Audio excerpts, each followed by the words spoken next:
Assalamualaikum warahmatullahi wabarakatuh. Pada video pembelajaran kali ini saya akan membahas tentang worksheet alat optik, yaitu bagian mata dan kamera. Worksheet ini sudah diberikan pada pertemuan sebelumnya dan saya minta kalian meliterasi terlebih dahulu dan berupaya untuk mempelajari dan mengisi dan memahami apa yang ada di dalam worksheet ini.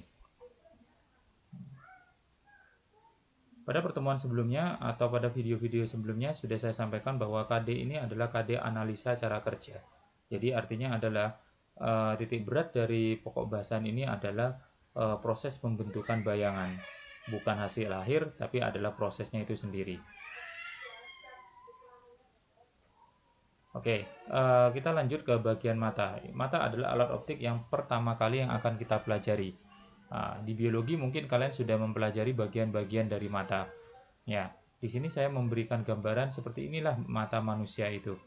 Ya, di sini ada beberapa lapisan yaitu kornea, terus aqueous humor, cairan bening, ada iris yang memberikan warna mata, terus ada lubang pupil, terus ada lensa, terus ada vitreous humor adalah cairan kedua, terus ada retina tempat tertangkapnya bayangan. Di sini kalian diminta untuk menjelaskan bagaimana sih bayangan itu terbentuk oleh mata manusia. Tapi sebelumnya tentunya pada waktu kalian mempelajari mata, kalian tentunya sudah tahu bagaimana sifat dari bayangan yang terbentuk oleh mata. Yang kita lihat adalah sama besar dan nyata serta tegak. Tapi pada faktanya ternyata bayangan yang sampai pada layar itu di sini adalah retina, itu adalah tidak seperti yang diterjemahkan oleh otak. Jadi otak yang menerjemahkan sehingga bayangan itu menjadi tegak, sama besar dan nyata. Oke. Untuk proses pembentukan bayangan pada mata manusia, syarat pertamanya adalah adanya cahaya, baik itu dari bendanya atau dari benda lain yang terpantul melalui benda yang akan kita lihat. Jadi cahaya di sini adalah syarat mutlak dan cahaya ini akan masuk ke mata melalui bagian-bagian atau lapisan-lapisan yang dimiliki oleh mata. Oke, sehingga nanti akan sampai di retina. Untuk lebih jelasnya lagi, berarti benda yang berada di depan mata yang akan dilihat cahaya yang mengenainya akan memasuki mata melalui lapisan pertama yaitu kornea. Setelah itu dibiaskan melalui aqueous humor, dibiaskan, difokuskan melalui lensa, dibiaskan lagi melalui vitreous humor, dan sampailah di retina dengan sifat bayangan sebenarnya di retina adalah terbalik, diperkecil, dan nyata. Setelah itu oleh saraf-saraf optik mata akan diteruskan ke otak dan otak menerjemahkannya menjadi sama besarnya, tegak, dan nyata. Oke, ada beberapa hal yang perlu kalian ketahui atau kalian ingat baik-baik berkaitan dengan mata. Ya, yang pertama, kalau kita perhatikan, benda itu, bayangan dari benda itu akan jatuh di retina, terbalik, diperkecil, dan nyata. Kalau nyata itu, kalau kita ingat kembali sifat bayangan atau proses pembentukan bayangan, dia berada di sisi yang berbeda dengan benda. Nah, ini kan lensanya. Terus bayangannya ada di sini. Berarti benda kan ada di sini. Berarti ada sisi yang berbeda. Pada waktu kita belajar ruang 1, ruang 2, 3 dan seterusnya, kalau dia sisinya berbeda, ini kemungkinan besar dia kalau nggak di ruang 2, ruang 3 bendanya. Nah, karena dia diperkecil, otomatis dia itu ada di ruang 3. Dari 3 kan kedua itu diperkecil. Kalau 4 ke 1 itu diperkecil, tapi 4 kan ruang benda yang ada di sini. Jadi karena bendanya ada di depan mata, berarti benda terlihat oleh mata itu karena dia berada di ruang 3. Ruang 3. Jadi ruang yang masih bisa dilihat oleh mata di depan mata itu adalah ruang 3 sehingga bayangannya akan di ruang 2 terbalik dan diperkecil. Oke. Terus di mata ada istilah namanya akomodasi. Akomodasi ini adalah kemampuan mata untuk mencembung dan memipih. Sehingga apa? Sehingga pada mata kita akan memiliki ruang 3 yang tidak tetap atau ruangan-ruangan yang tidak tetap. karena lensanya itu bisa memipih dan mencembung. Pada waktu dia mencembung, dia melihat benda dekat. Pada waktu memipih, dia berupaya untuk melihat benda jauh. Ya, pada waktu dia kondisi memipih dan mencembung, lebar ruang 1, ruang 2, ruang 3, dan seterusnya tentunya akan berbeda dengan pada waktu kondisi yang berbeda juga. Pada waktu memipih dan waktu cembung, itu memiliki panjang atau jarak ruang benda, ruang bayangan yang berbeda. Oke, kemampuan untuk memipih dan mencembung ini kita namakan sebagai daya akomodasi, sehingga kita tidak perlu mengganti lensa mata untuk melihat benda jauh dan benda dekat. Cukup dengan satu lensa, dia bisa memipih dan mencembung. Oke, kemampuan atau jarak jauh yang bisa dilihat oleh mata normal kita namakan sebagai puntum remotum. Sedangkan jarak terdekat yang bisa dibaca atau jarak baca atau jarak yang bisa dilihat dekat dengan jelas itu kita namakan sebagai puntum proximum atau titik dekat. Di sini tingkatnya PP dan PR. Oke, bisa kita perhatikan seperti ini. Mata normal kita sebut dengan emitropi. Ya, jarak normalnya itu adalah kalau membaca itu adalah jarak titik dekatnya itu adalah 25 cm. Tapi yang perlu kalian ketahui 25 cm ini adalah rata-rata, sebenarnya adalah antara 30 sampai 20. Ya, jarak dekat ini bisa berubah-ubah tergantung usia. Mungkin untuk anak kecil dia kurang dari 25, untuk orang dewasa dia akan terus bertambah sampai lebih dari 25. Untuk jarak jauh itu kita bisa melihat benda sejauh-jauh mungkin. Ya, walaupun tidak begitu jelas. Kita bisa melihat gunung, bentuknya jelas, tapi kita tidak bisa melihat orang yang ada di dalam di gunung tersebut. Ya, oke.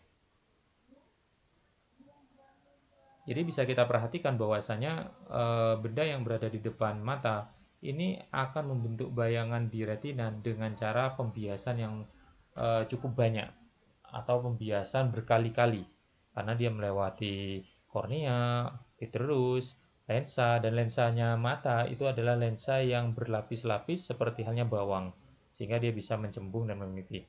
Setelah itu masuk ke vitreous humor dan jatuh di retina. Jadi kalau kita perhatikan di sini melewati beberapa bagian mata yang tembus, berarti ada beberapa proses pembiasan. Oke, ini untuk mata normal. Nah, ternyata pada waktu kita belajar tentang mata, kita akan mengenal beberapa kelainan atau gangguan pada mata. Di sini yang pertama adalah miopi.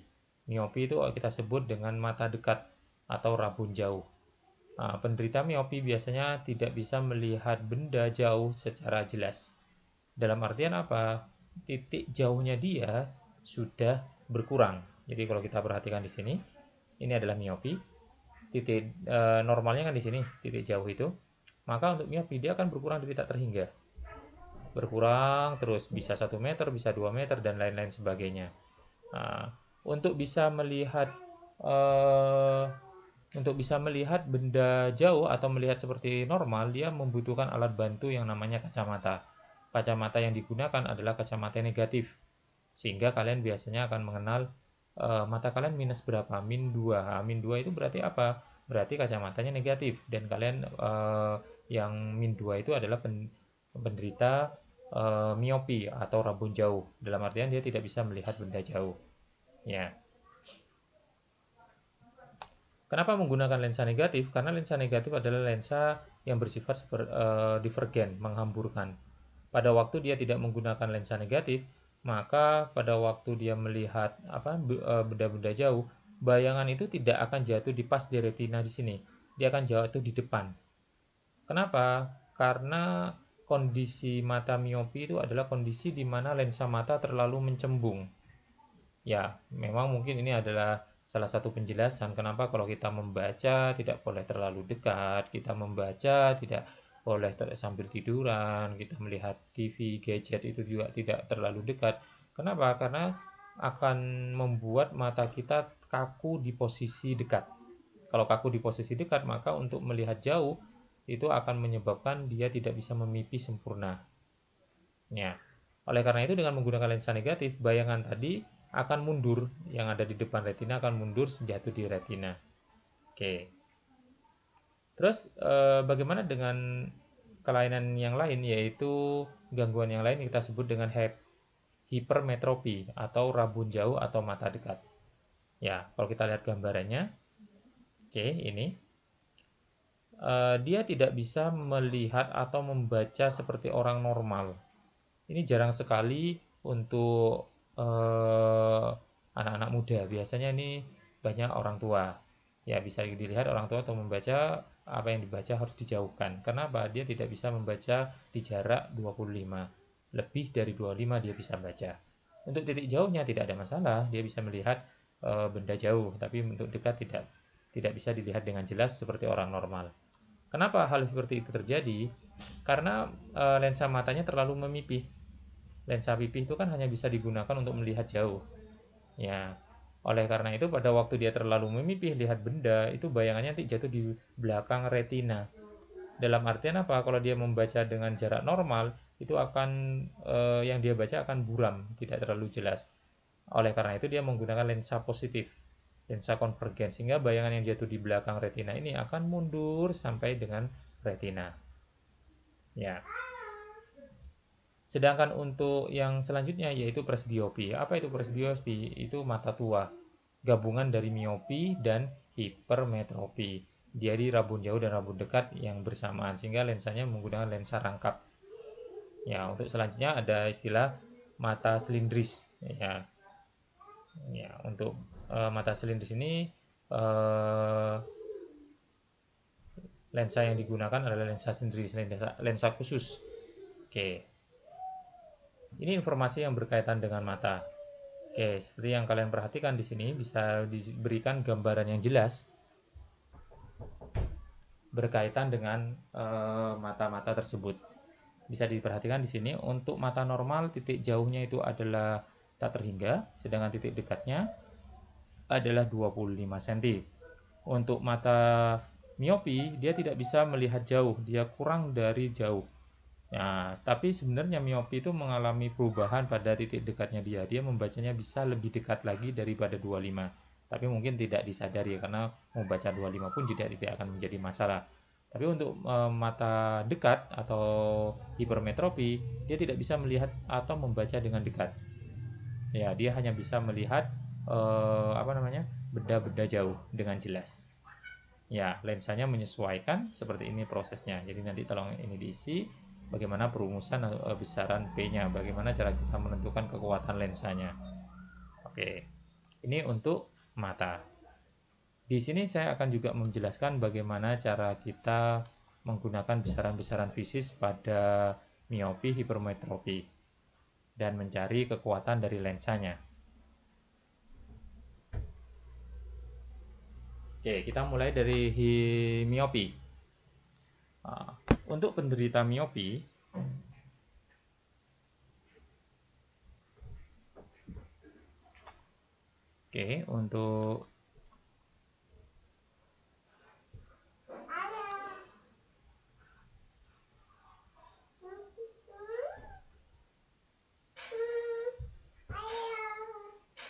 untuk penderita miopi atau yang kita sebut dengan rabun jauh, informasi yang perlu kalian ketahui bahwa jarak jauhnya dia